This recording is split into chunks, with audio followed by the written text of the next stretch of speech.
Hi! Konting Kalaman. It's me, Kadyo, at welcome back sa ating Konting Kalaman.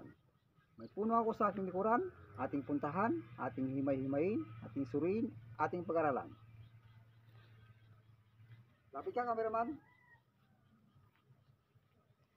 Ito ay puno ng mga pinuno ng namumuno ng nuno sa punso. Ito ay ang puno ng sili.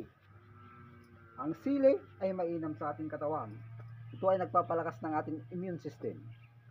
At ang sili ay mainam din na ilagay sa ating pagkain tulad ng sisig at laing. Halina't ating tikman.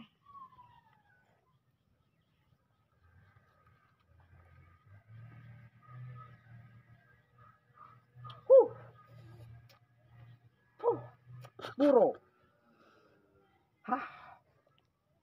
Hindi ubas, hindi mansanas, kundi purong sili. Ang sili ay nagtataglay din ng vitamin A, vitamin L, vitamin M, saka vitamin O.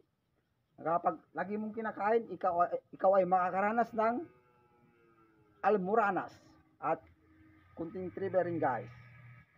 Noong unang panahon, wala pang pangalan tong puno na to.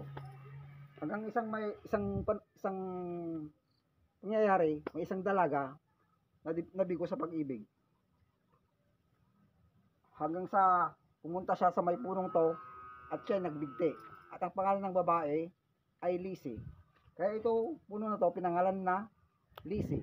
Hanggang sa di kalaunan, ginawang sili. Yan, guys. It's me again, Kadyo, at nagsasabing ang weather ay buhay-buhay lang.